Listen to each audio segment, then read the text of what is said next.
see the way they hate. And I know better than to listen to the people who are calling us slaves. I can feel the sunlight shining. Well, good morning, everyone. My name's Brian, and today is Wednesday, January 17th, 2024, and this is episode 613 of the Lots Project podcast, where we're defining norms and designing freedom. Whoa, and the title of today's episode is What Happens Now?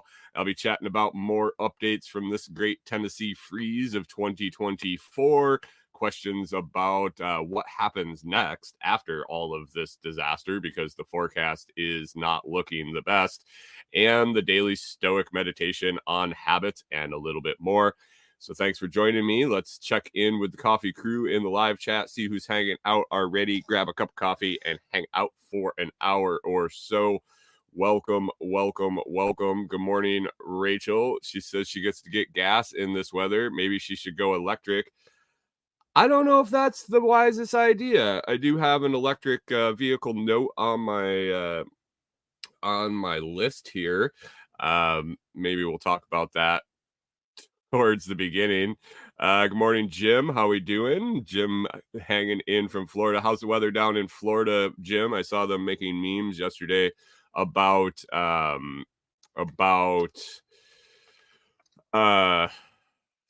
four seasons being in Florida all at once in one state. It was basically like snowing in the Panhandle and 90 in Miami or something like that, and everything in between. So interesting. Good morning, Haas. How we doing? And Hunter's wife, you hanging out on Twitch over there, hanging down the fort. If you make yourself a Twitch account and you go on all by yourself and then have Hunter watch too, that's 2 viewers on Twitch. Chris Dixon, thanks for swinging in. And Backwoods Butcher, good morning. Good morning, Foles. I'm not sure what that is. I'm guessing it was supposed to be folks. Jim says it's been cold, rainy, hot, humid. We're getting the spectrum. Like most of us, you're on the spectrum. Oh no. Oh man. It is cold, guys. It is cold. I'll be chugging down this coffee pretty fast because it is -6. It's -6 degrees outside. Yeah, we're borrowing temperature to somewhere. I don't know, maybe Jim down in send it go to Jim so he gets the -6, and maybe we can come up to 0 and have no temperature. I don't know. But I'll tell you, travel trailers aren't designed to travel trailers are not designed to be -6. Just not. I knew it wasn't designed to be like 20 degrees. I knew it wasn't designed to be 5 degrees. I knew it wasn't designed to be 0. And I sure as shit know it's not designed to be -6. This is stupid. But it's supposed to be up to 32 or 35 today and sunny. So just holding out till sunrise, and hopefully the temp goes up. The temp goes up. So Hunter's wife says Hunter's still in bed. I told him it's past 6 and you aren't on yet, so you did it for him. There you go. So hey, good morning, Carrie of Strong Roots Resources, weighing in from Knoxville, 2 degrees. Chris Dixon says not to be designed to lived in those temps. Haas was asking how we're staying warm. Okay, well, the wood stove is working overtime. Our little cubic mini wood stove is fantastic. It is absolutely fantastic for taking a chill off. 30s, 40s, even the 20s overnight. It wasn't horrible, and it was nice to kick on in the morning, and it brought the temperature up pretty quick. -6. Hey Corey, what do you got on the house temp? It's up to 48 now. So it's -6 outside. We're running the cubic mini wood stove, and Corey has a little electric space heater way back in her camper, but the thermometer is up here in the front, and she said it's 48. So we got this bottom one was half pushed in, so we weren't getting full draft. Oh man, we weren't even full blast on the stove. So stove's doing well. Stove's keeping up pretty good for how cold it is outside. That's how we're staying warm. We have yet to kick on the propane heater, knock on wood. The wood stove has been holding in there. I need to go get more wood because it is chewing through wood like crazy with these temps, but it's working. It's working. Morning, Mike, Philippine Nomad. How you doing? Thanks for swinging in. How's the temp? How's the weather over in the Philippines right now? You're gonna say like 80 and humid, and I'm gonna be like, I wish I was there. I wish I was there. Backwoods says we're gonna have to cut open one of the dogs and crawl inside to stay warm soon. I know Clyde was under the blankets with Corey by the end of the night last night. It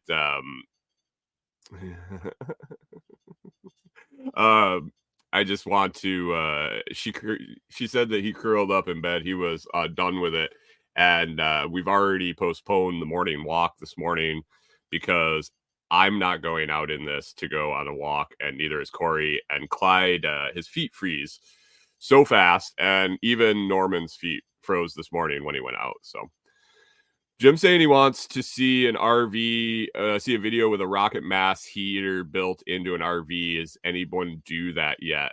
I know James Gingerbread Farms mentioned something about rocket mass not being DOT compatible or something. Mass heaters aren't compatible. I don't know. I don't really follow those rules. I have concerns with the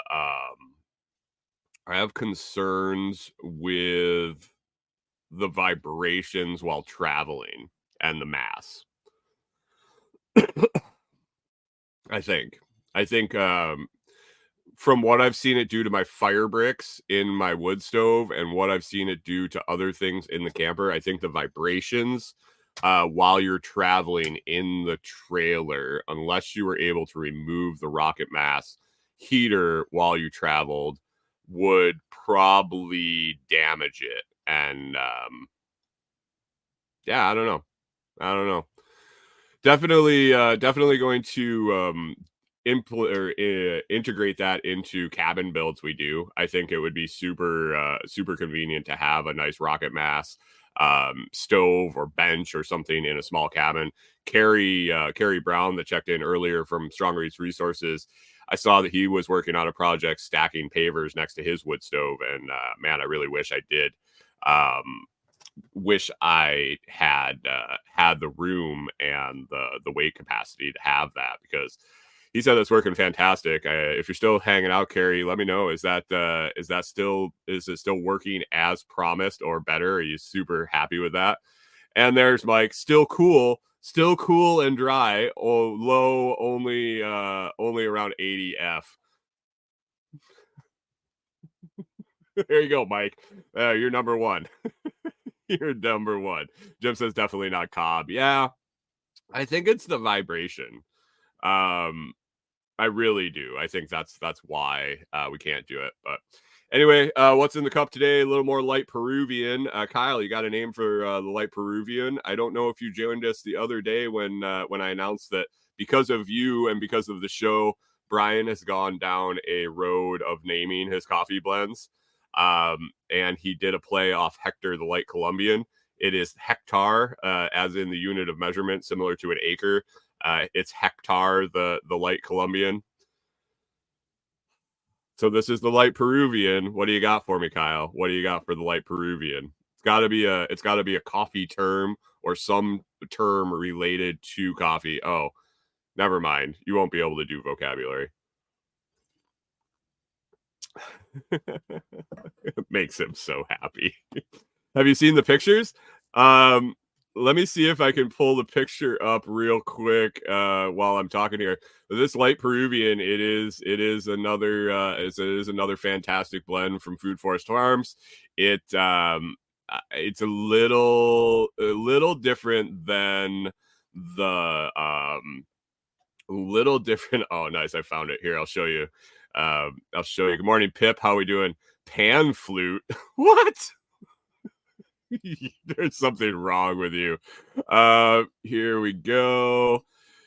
And here we go.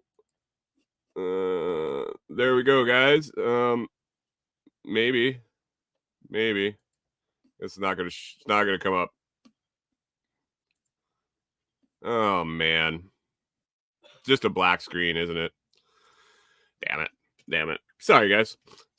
It is not up. Maybe I have to save it. But anyway, that's Light Peruvian's good. New shipment coming in soon. I'm excited to get the new coffee blends. I think I'm getting some breakfast blend. I'm getting some more Hectar, the light Colombian, and yeah, it should be good. I'm excited. So -6. Let me get back on track here. Got a little sidetrack there. Good morning, Hunter. Did you get your ass out of bed, or is this still Hunter's wife? He says it's going to be 17 up to 41 today. I am definitely looking forward to the 30 plus. The 30 plus. Kyle says I'm putting too much pressure on him, and it's taking him a bunch of times to type out Peruvian. So -6 this morning. It wasn't supposed to get that bad. Last night when we looked, we were excited because it had been creeping up for the overnight low. It had started, it was supposed to be like 1 for a while. Then I saw -1 for a while. And it was all the way up to like +7 for the low. And we woke up this morning and Corey's like, no wonder it feels so cold in here. It's -6. And I was like, what? Like, we lost 10 degrees overnight. 10 degrees. Good morning, Digger. 8 Fahrenheit where he's at. Do we know what that is in C? Do we care? So it was -6. So that was a surprise. I had a interesting night. We're still doing our fire shift rotation. We're still doing the fire shift rotation. So I stayed up a little late till 10 o'clock, till 10 o'clock last night, guys. Last couple nights, I've been staying up till 10 o'clock. I feel like a young lad again, making it up that late. And then Corey, I fill the firebox, and then Corey, no, I don't have a girlfriend that comes over and fill the firebox, but I fill the cubic mini wood stove, pack it full, and then Corey gets up at 12:30, I believe, 12:30-ish. She refills it, and then my alarm is set up for 2:30. Sunday night into Monday morning. So Monday morning, my alarm didn't go off, so I was late. I dropped the ball there. Everything was good though, because it was still in the like high teens or low 20s. Got the fire restarted last night or the night before. So Monday night into Tuesday, alarm went off, got up, everything was good. It was still rolling. I got distracted by the MASH reruns. Yes.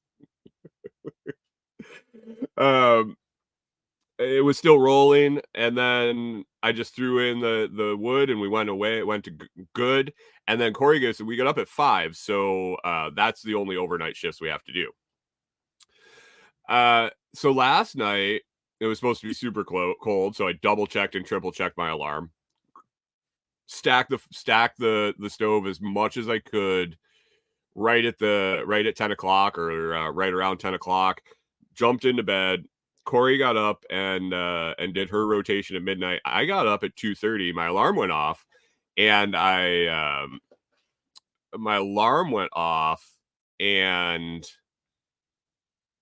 it was cold. I knew it was cold outside, so I wasn't thinking much of it. But I hopped out of bed. I went over to the stove, and it was out. I mean, it was pretty much out. It wasn't all the way out. It was a little bit of was a little bit of hot coals in the bottom, but nothing that would kick the fire back on. And I was like, holy shit, we went too long. I looked over at the thermometer and it was 38 fucking degrees in here, guys. 38 inside. So I knew I had to do something. The stove doesn't do so well when it's just starting.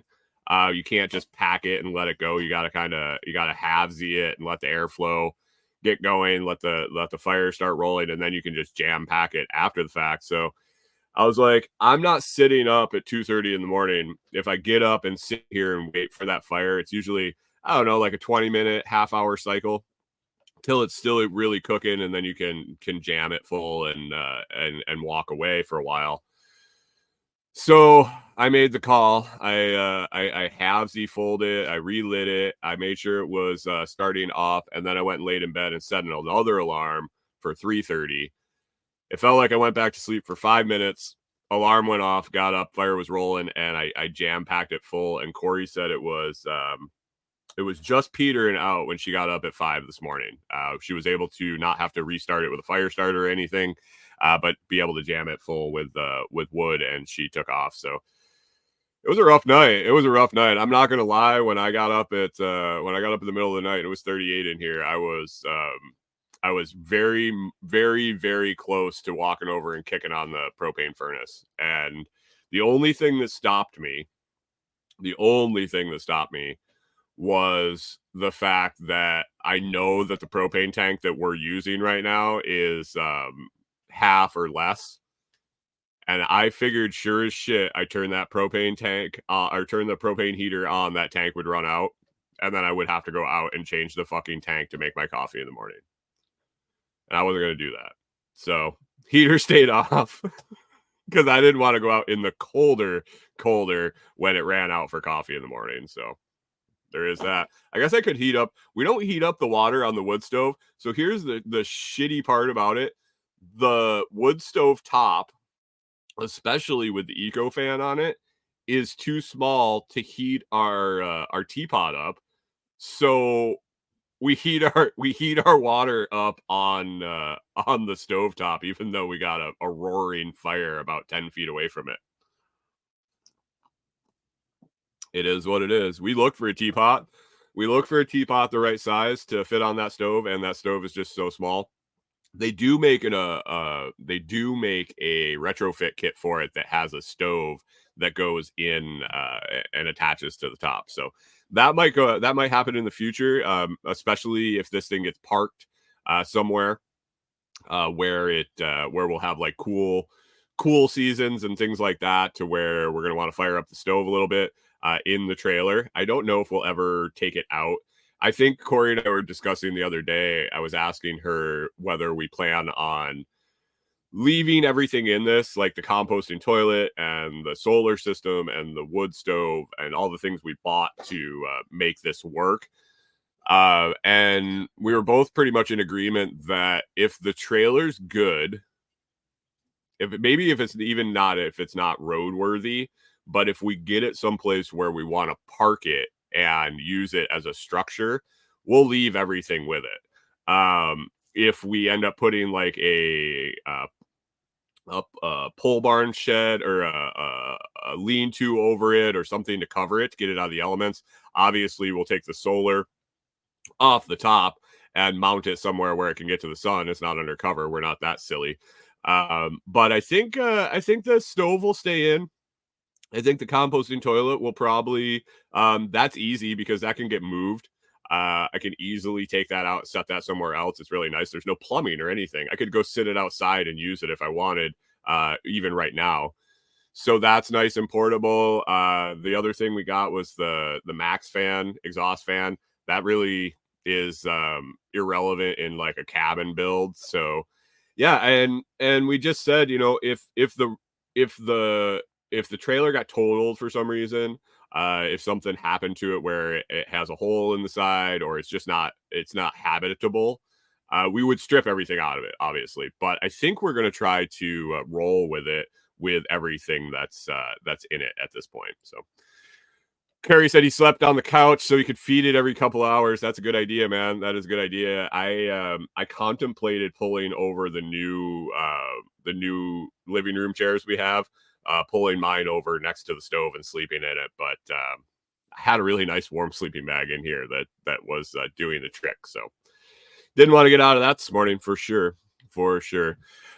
Rachel mentioned earlier, and I wanna hit that right away up here on the top was she had to get gas this morning in this weather, and she was thinking if she wanted to go an electric car. You guys have probably seen all the memes popping around on the interwebs the last few days of Chicago with the lines of Teslas at the lines of dead Teslas. Chris Dixon says it's not like it's a far to walk. Dude, you don't even know. With cold feet on that floor and just sweatpants on, no shirt, no sweatshirt, no hat, no nothing. It is a long way to walk. It is a long ways. And it's fucking cold up in the front here. I don't get a whole lot of heat flow up into the front of this thing. But anyway, the electric cars, man. Two thoughts. Jim says dress warmer. If I wear too much clothes when I sleep, I sweat and then I get cold. So it's a balancing act for sure. I have a really nice sleeping bag that when it's temperate out, I have it unzipped and use it as like a comforter. And then as the temperature drops, I zip it up more and more. And then like last night, I had it in full mummy mode. So all the memes, the electric car memes. Rachel says, to be fair, I know folks with Teslas, they're doing okay, but they're plugged in inside. Yeah. So the thing about Teslas isn't the fact that they won't charge. Oh, I mean, they won't charge below a certain temperature. The battery has to be a certain temperature for them to charge. The battery has to be a certain temperature for them to take a supercharge, which is the fast charge. I understand that was a lack of planning by people that got caught in the cold and they were outside and couldn't charge their stuff. You can charge them inside, and I suggest if you have a Tesla that you have like a power wall and you have a space to put it inside to keep it warm and charge it, because that would be the smart thing to do. The problem I have with them, two questions I have that I needed answered. And I've had these questions for a long time. Way back when they were just first starting to come onto the market. There was a gentleman in Minneapolis that bought one just to do testing in extreme weather. So in Minnesota, they had we had extreme weather. We had highs in the 90s and hundreds and very high humidity for a few days or a week in the summer. We also had super cold, like highs lower than what it is right now that I'm crying about. And but I also wasn't in a travel trailer. My question at that point, and he did a test, is when you run a heater in a normal internal combustion car, it runs off the bat, or when you run the heater on an internal combustion car, it runs off the engine heat. Majority. You can correct me if I'm wrong. I'm pretty sure the majority of the heat rolls off the engine in a heat exchanger, blows over the heat exchanger and comes out. If not all of it, a lot of it. That's why when your car warms up and gets hotter, the heat gets hotter. I could be totally off base on that. I'm not a mechanic, but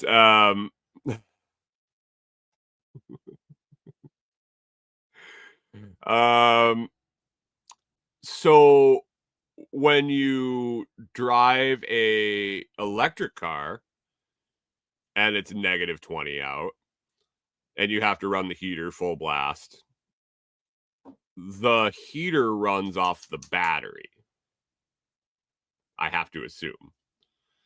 I don't think there is someone was sitting in a plow all night last night. Yes, you are correct. So when you're running, what is going on? Sorry, dogs are having fun. Something. Having fun, I guess.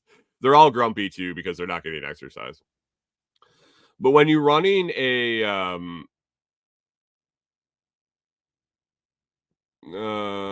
Pip says, okay, the auto guy chimes in. He says the heater core inside the dash is responsible for the heat exchange inside the cab using engine coolant as a source.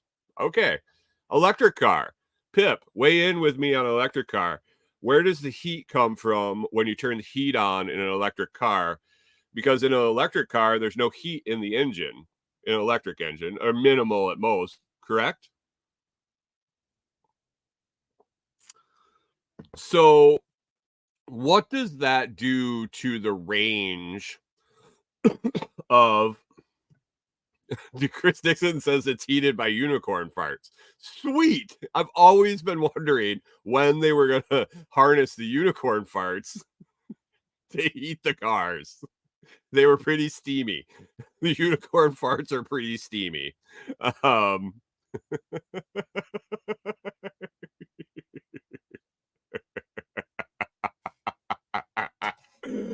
Pip says he doesn't know about the electric ones. Backwood says it's the body heat from all the hamsters on their wheel. Well, I have to assume that it's a electric resistance heater with air blowing across it with a fan driven by the the fan running off the electric, the resistance heater running off the electric. I can't imagine that there's any other way to make heat in an electric vehicle. Rachel says she's going to start raising unicorns. We should all start raising unicorns. We'll all have unicorn farms and front end the unicorn fart supply shortage of 2030. But anyway, that really drops the range. Now, this might be getting better because they're adding more.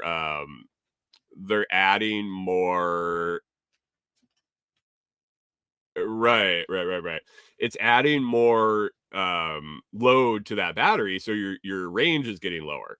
And I know they're adding more charging stations everywhere, but at the point this guy was testing it, he couldn't get to the next charging station running his heat full blast to stay mildly warm in Minnesota in the winter.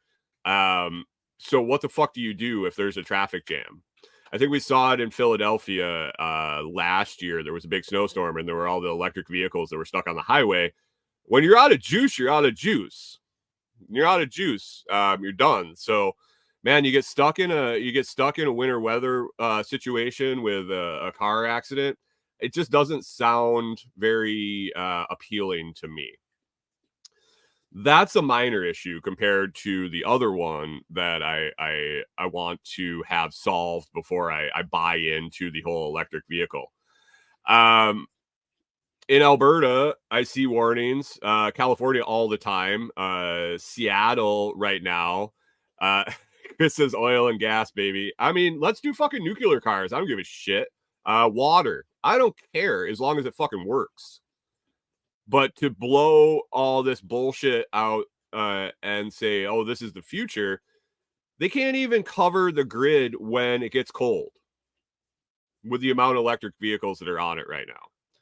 They can't even cover the grid. The grid is so fragile and near capacity that when it gets hot in California and everybody turns on their air conditioner, we got to turn off the power. We got to brown out. Seattle, I had somebody tell me yesterday, Seattle says Seattle during the winter when it gets cold, they lose power routinely several times a month for anywhere from 15 minutes to 5 hours. What's going to happen when 20% more people, 50% more people, 100% more people are charging their fucking cars and not running space heaters? not running air conditioners. I'm guessing the charge load from a electric car has to be a little bit more than a window air conditioner or a fucking space heater. I don't know. Jim says, I think roadside service of mobile chargers might be a better business than raising unicorns. I mean, I got a generator. Do you? We're already set up. We just need the ooh.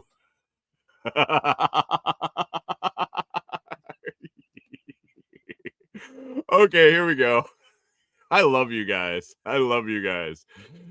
Pip weighs in. Backwoods says, Monsters Inc. would have been a different movie if we could harness unicorn farts. Pip says, news report, tragic day for EV owners who froze to death during this blizzard. Dixon says, once this baby hits 88 miles per hour, you're going to see some shit. And Rewilder Life hit it. She nailed it. We don't need more electric cars. We just need less people.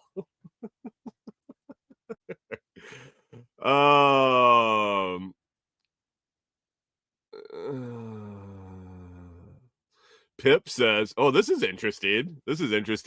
I like Bear Independent. I don't listen to his stuff on the regular, but meeting him at SRF was pretty cool. Bear Independent suggests that there's not enough trees to make the power poles to support the charging stations that have been suggested. Weird. Dixon says maybe the EV movement's a government push on natural selection. Hunter says 35 to 60 kilowatt hours to charge most EV. What's the average, Hunter? You're in HVAC. What's the average window air conditioner run for a 24-hour cycle? How many kilowatt hours? Interesting. I don't think EV's the way, guys. I think it works. It works in such situations. James has got a pretty sweet situation with his solar system and his cars, and the fact that he just hits here and there, and he has alternative transportation when he can't use his electric car. That is an isolated situation. People in Texas that have a nice solar farm and can charge their car at their leisure, if they have a power wall that can harness and store the power, but at some point the power runs out. At some point you're going to want to drive farther than your solar power got you, and at some point it's going to be cold and you're going to have to run the heater. I don't know. Just my thoughts. I'm not buying one anytime soon, guys. It just doesn't make sense for me. Hunter says 500 to 2,000 kilowatt hours. Really? It takes 3.5 times the energy to run a window air conditioner as it does to charge an electric car. Interesting.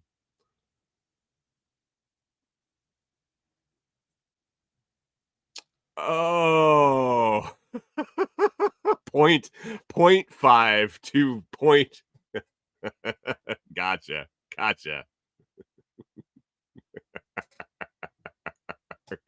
And Dixon nails it right here. And then power hits $25 a kilowatt hour. Yeah, man, we gotta build new power plants, we gotta feed them with coal and oil and nuclear and all this shit that you guys didn't want because the fucking wind turbines are frozen up and the fields are dry because we've been using Brondo and the plants ate all the electrolytes.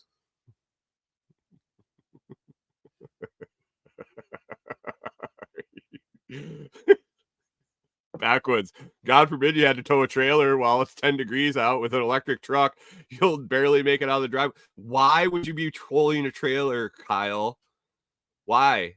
That is above your capacity. You should be pulling your trailer with your sleigh pigs.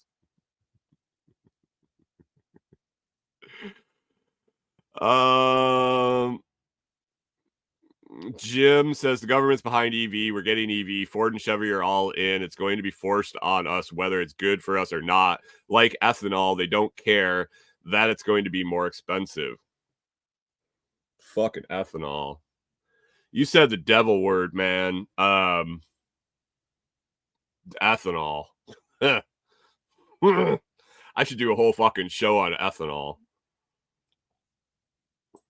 You guys got any ethanol questions? Try working in the fuel industry in Minnesota, where it's fucking corn farmers from the side, from every angle you can see for miles and miles and miles.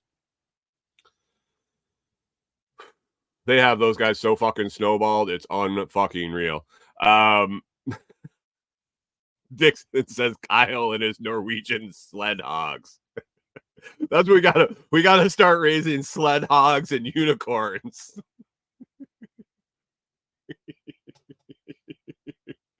And Backwoods says, meanwhile, China's building more coal plants than ever before.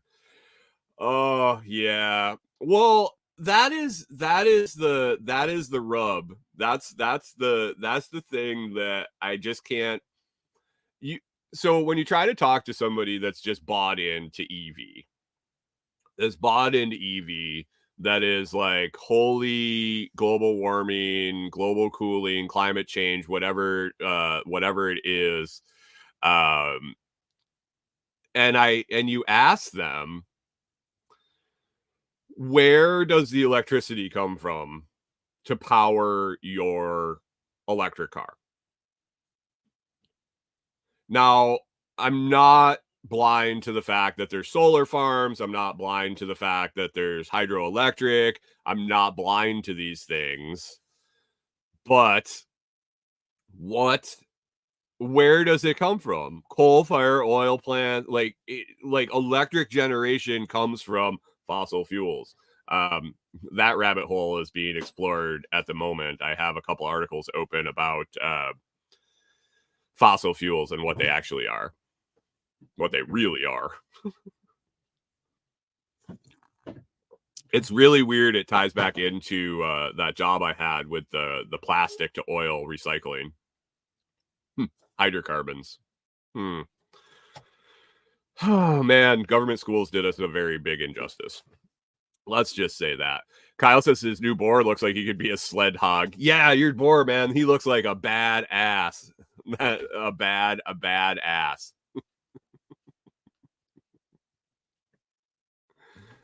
Jim says, oh, they're not going to stop burning oil. They're just going to push EVs more while distracting us from others. Yeah. Right. If you want to start down a rabbit hole about fossil fuels and oil and where it comes from, just go to Google. I don't know if Google lets you see the articles, but if you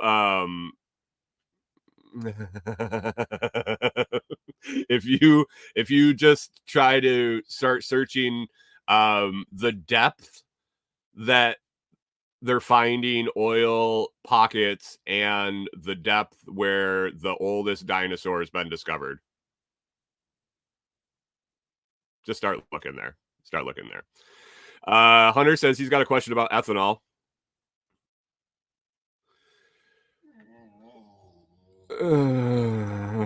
Squish dinosaurs is a stupid myth your government school taught you. Yeah, absolutely, Chris Dixon.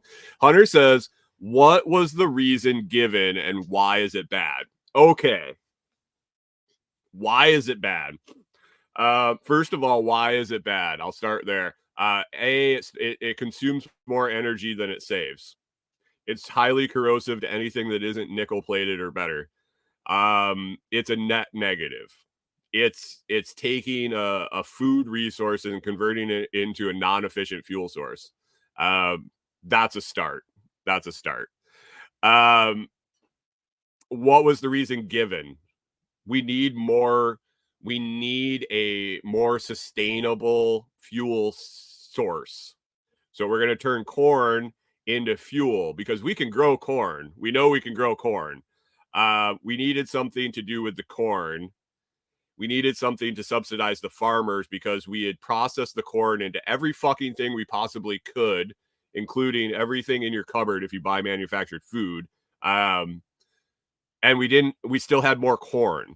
So we needed something to do with it. So we found an inefficient process that extracts alcohol from the corn and blend it with perfectly fine fuel to up the octane. So we're selling less efficient gasoline by improving the octane level by adding alcohol made by corn in an inefficient process, and then it corrodes every fucking thing that it touches. And if a drop of water ends up in that gasoline, don't think you're going to be using dry gas or anything like that to dry it up to pull that water out of the gasoline. It's going to bind with the ethanol and drop it out and lower the octane of your fuel back down to the shitty octane fuel that they sold you in the first place. There you go. There you go. How is that, Hunter? Is that a good explanation for you? Fucking clip that shit and put it on Fountain. Rewilder Life says, don't leave your Carhartt in the frozen car in the morning. I don't know what the Boneyard Alaska is. Pip says ethanol needs a full show. Dude, oh man. And to boot, the shit smells horrible. It absolutely smells like vomit. Backwoods said they also had to subsidize all the farmers that had to ramp us during the war effort. Okay, so here's the deal with the ethanol is it's cheaper because they fucking subsidize it. They subsidized it in Minnesota so that people would buy it, so that they could fleece the farmers into taking shitty pay for their fucking shitty corn. Oh my God. It all revolves around propping up the corn market, guys. That's all it is. It's a shitty product, an inefficient net negative that ruins everything it touches. That's ethanol. And I explained that to a corn farmer one day, and he says, yeah, but with all the money I make off the corn I sell them, I just buy a new truck. Fuck you. I did a service call at a co-op gas station that was making corn diesel and had five different ethanol corn diesel blends on the pump. Asinine. Chris says corn is for whiskey and it corrodes my liver a little each day. I love it.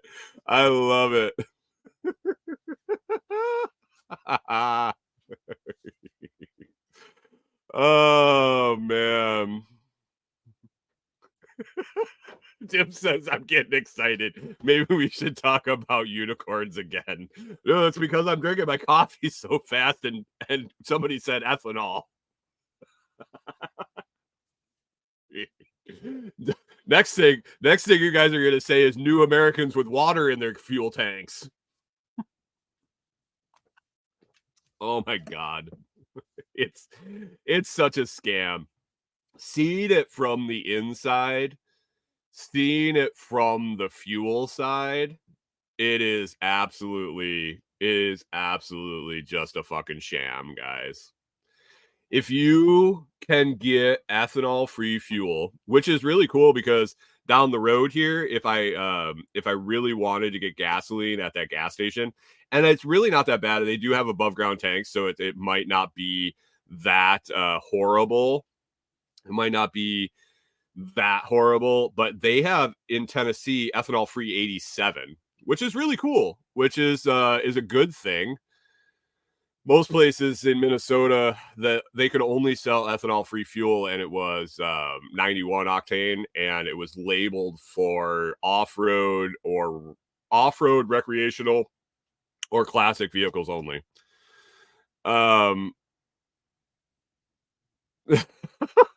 Thank you, Rachel.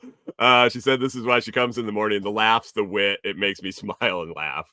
I'm glad I could start your day I'm glad I could start your day with a smile and a laugh. But anyway, after that whole ethanol thing, I got to calm down here a little bit. Let me get back to my list of things that that won't make my brain explode. There are some adults driving around here. So we have, I don't know, you guys, I think everybody in the audience has probably been around snowy roads after a blizzard, even if it's a chance blizzard. I know Jim's down in Florida. He used to be in New York, so he knows what it's like. Pip, you ever gone through snowy roads? Snowy, warm, cold, fluctuating back and forth, shit like that. I think everybody else in the show has probably experienced that. Hunter, maybe. Anyway, well, what happens is when it starts snowing, the temperature is dropping, the snow comes down and it melts on the road and it turns wet. Then usually the temperature will drop a little bit and the ice and sleet will accumulate on the snow on the roads. It'll start building up a little sheet layer of ice. Chris Dixon, don't you worry about this. This is only for you in September and June, at the ends where the temperatures are changing. Don't worry about this time of year. Hunter used to be in Oregon. Okay. And so this layer of ice builds up. Chris Dixon says, "What's it like, Uncle Brian?" just think about spring and fall, in June and September in Alberta. That's right. It is warmer there than in Tennessee right now. But anyway, this layer of ice builds up on the road, and then it starts to snow, and the snow accumulates. Well, the snow gets back down. Under the snow is this ice layer. The snow will solidify. It gets hard. You drive on the snow. As the temperature comes up a little bit, the sun comes out, the snow melts, the ice is still there. It's nice and insulated under there. That ice layer gets nice and hard. And then when it gets cold overnight, it refreezes everything that melted. The nice water kind of soaks down into the snow, it refreezes, and it just makes this super thick layer of ice underneath. And that's the last thing to go. You got to think all that snow that's piled up. We got 7 inches of snow here that's going to be melting down and turning back into ice on the road. There are adults driving around. Corey and I saw this. It sounded like a bunch of teenagers having fun, which, I mean, I'm not faulting them. I'm not going to pull them out if they get stuck. If they hit somebody else, I just think they're a complete fucking douchebag. But man, have some fun, I guess. Go find a parking lot, though. There's people like tearing around in the streets. Corey and I decided we didn't want to take the dogs for a walk the other day after the snow. It was a nice day, but we didn't want to be walking down. We have a big hill towards the end of our walk. And all I could think of is these people that don't know that don't know how to drive in the snow coming down this hill, and it's a pretty decent slope, and seeing us and hitting the brakes. And if you guys have driven in the snow, what do you not do when you want to go straight in the snow? You just let off the gas. You don't hit the brakes. I didn't want to be a moving target for these assholes. I definitely didn't want to be a moving target after they started to venture out on the roads, and I saw how they go around corners. I saw how they like to, just hit it a little bit so they fishtail a little bit, when I was like 12, 14, 15, dicking around in the little vehicles. Yeah, that stuff. Yeah, don't do that when there's people around. They're acting like teenagers here, but whatever it is, they get their chance every couple of years to make it happen. So have fun with it. But Hunter says everyone needs practice. That's what I said. Like, go to a parking lot, though. That's how I learned how to control a car in the winter, is in a fucking parking lot and on the back roads when I was 16, 17, 18, 19, 20.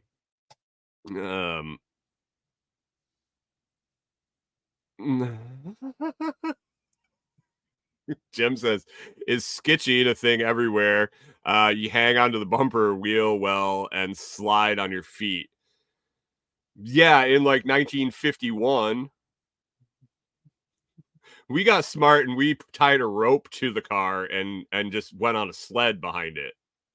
We also did it with four-wheelers and snowmobiles.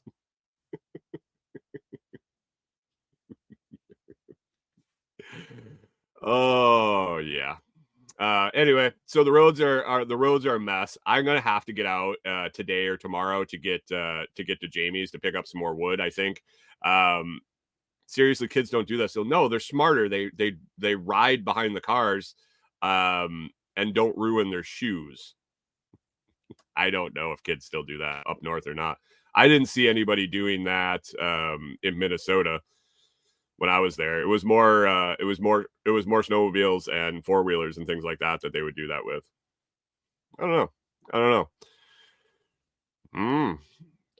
But anyway, I'm gonna have to get out, so I'm thinking about these roads, which also got me thinking about what happens now going forward. Tonight was the coldest night. I think we got through that. We have a couple days now of highs in the 30s. Today's highs in the 30s with sun. Highs in the 30s with sun. We'll get some melt action going on, and then tomorrow is highs in the 30s with rain. We're going to dip back down again, so it's going to hard freeze again, not come above freezing for 2 days. All of this moisture that we get from the melt today and the rain tomorrow is going to freeze hard. And then the beginning of next week, we start coming up into the 50s with lows in the 50s eventually on Tuesday or Wednesday. Lows in the 40s and 50s. We don't go below freezing for at least 5 days, with a chance of significant rain every day. That's a lot of moisture. I've observed around here that when it rains, anything significant, even a significant rain shower, you get standing water everywhere. I've also been through a Minnesota winter where everything melts and there's no water, there's no place for the water to go because the ground is still thawed or frozen. I don't feel like the ground is frozen here, but it's still, there's no place for the water to go, and that is a lot of water. I don't know. Jim says, do drifters do better in the snow? Seems like they would. Drifters that don't know how to drift on pavement do better in the snow. So I don't know. I don't know where all the water is going to go in the ground. I'm also very concerned about the melt on the trailer because I can't get the shit off the top of the trailer. I can't get the snow because there is like an ice cap on the top of the trailer. We are not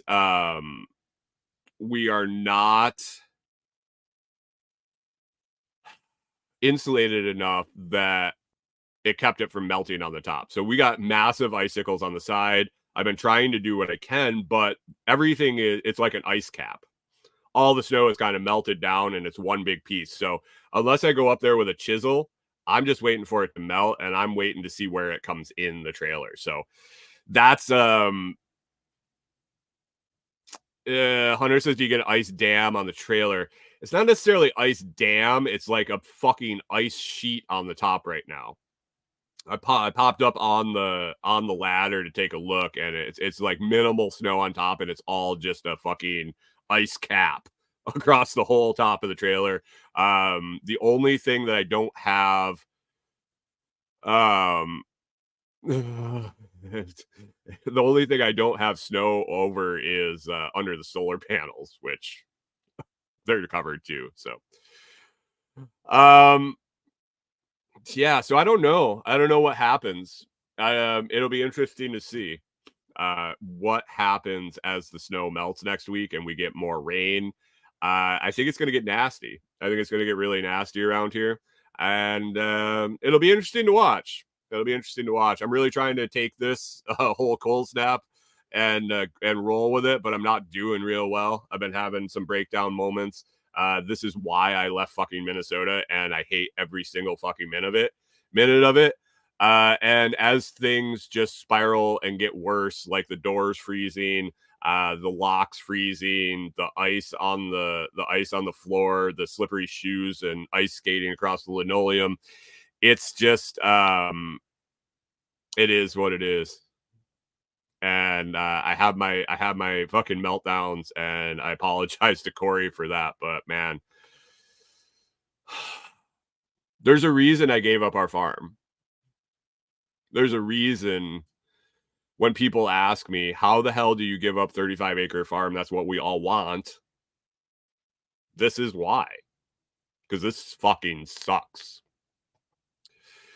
Dixon says you'll have to watch your slides if you have them. Yeah, we're angled enough that we're not going to get drainage back in on the top of the slides, I don't think.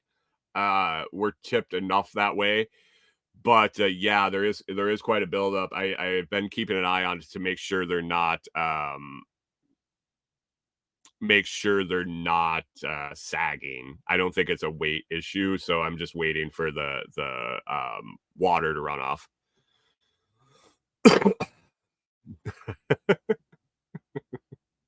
Chris says, deep breaths, man. This too shall pass. I know it will. In the moment, though, all I do is have red screaming flashbacks to getting to the point where I was willing to get rid of what we had. The days working out in it, the on-call after hours and working in gas station parking lots in the sump when it was -20 at 2:30 in the morning for no reason. Those are the things that come screaming back to me that I escaped. That last winter was so nice that my body didn't hurt, that my hands didn't hurt, that yeah. And here we are again. Next week, it should be a little warmer. So I'm looking forward to that. Real quick before we wrap up, been doing some work on getting some sponsorships, getting some products to review, getting some new discount codes and affiliate links and things like that. Yesterday, I ended up with two completely different types of products on their way here for me to check out and test out and do some reviews. One I secured a discount code with. The other one, I don't know if I'll end up with a discount code.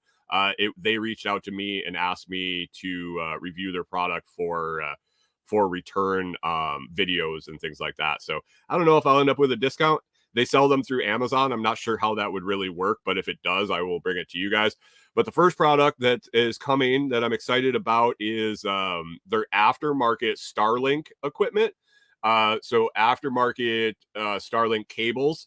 If you have Starlink, you know that they have a proprietary end on the cables that fit into the Starlink router and fit into the Starlink dish, making that like a impossibility to order them elsewhere. The company that reached out to me has figured out and reverse engineered those plugs. Now they're making their own cables, and they make them in a variety of lengths, and especially longer lengths than Starlink themselves make them. So if you want to get that dish out further, you can. And so they're sending me a 175-foot cable, which is really cool. I'm going to test that out compared to the one that I got with Starlink, see if the speeds are the same. And it'll be a great product for people that are traveling, because I think those cords will eventually wear out, get broken, and these replacements are as good or better, then it'll be a good option. They also make aftermarket ends, that adapters that you'll be able to convert a Cat5, a high-end Cat5 or a Cat6 cable into a Starlink cable, which is really cool, because now you'll be able to run them through the RV walls and things like that differently, and tie into different things going in and out of a house, where you're just going to use RJ45 connections instead of this goofy Starlink connection. So I'm excited to test that out. But the other one that I ended up hooking up with yesterday was Blackbeard fire starters. Now, I don't know if you've ever seen them. They're advertising pretty heavy on Facebook right now, and but they make a variety of fire starters, knife sharpeners, survival gear type things. They have some fire starters on their way. I'm excited to try them out in the wood stove. I'm excited to try them out outside for camping, for bug out bags, emergency kits, roadside kits, things like that. But the fire starters are supposed to be good for 30 years, whether they're open or closed. So that's pretty cool for the preparedness industry. I'm going to drop a link in the video comments here, and it's also in the show notes for the video and the audio. But Lots Project, don't put the in, but Lots Project discount code at blackbeardfire.com. Get you 10% off. It also earns me a little commission. I'm excited to get them and try them out. Wait till I get them and try them out. But if you've been thinking about wanting to order some, get yourself 10% off. Try them out. Let me know what you think too, and we'll compare notes after I test them out. They are on the way, so it shouldn't be too awfully long. Excited. Chris Dixon said, "Is that the pills or the rope?" They sell both. They sell the black rope. They are sending me the fire starter plugs, it's a bag of individual little drops that you can break up, and they have the fiber inside and the accelerant and everything in them. So I'm excited. I'm excited for sure checking that out. And cool little thing, the more I sell, the more free shit they send me. And they got some cool shit. They got a really cool high-end lighter. They got a really interesting neck pendant necklace that is a knife sharpener, but it's got multiple facets and multiple faces for different size blades and different types of blades. Got some fire starting survival equipment, and I'm excited to work with them. They seem like they got a really good affiliate manager that's all over his stuff. We were talking quite a bit yesterday, and yeah, it should be a good relationship. I think it fits well in with the camping and off grid and all sorts of lifestyles that all you folks that listen to the show are into. So blackbeardfire.com/lotsproject and use discount code lotsproject when you check out and get 10% off your whole order. So check out those videos. Keep an eye out for those videos. We're at an hour. I think I gotta wrap up. I think I have to wrap it up here. I really enjoyed the chat this morning, guys. Even though I got a little fired up with the ethanol, I'm gonna have to have another cup of coffee and calm down. And oh wait, I should probably have some stress relief tea to stay warm, but not anymore. Not any more coffee. Regardless, guys, I appreciate you all listening. If you enjoyed the show, it's always free to hit that like, share, and subscribe. Clip it over on Fountain, whatever. To return value for value, please consider joining one of the YouTube membership tiers or listening to any value for value platform like Podverse, Wavelake, or Fountain.fm. Visit thelotsproject.com to find more information or to find all my links. Stay warm, guys. Stay warm. Stay warm. Oh, Chris says have some corn fuel and chill out. Dry January, man. I hung up the alcohol for January, and the way it's going right now, I'll probably hang it up for a good long time. Just feeling better about life. Everybody, anyway, stay warm. It is cold pretty much everywhere. I think we're going to break through this pretty quick. Stay warm and stay happy. Get some shit done. Have an awesome day. Make it over the hump, and we will catch up with you tomorrow.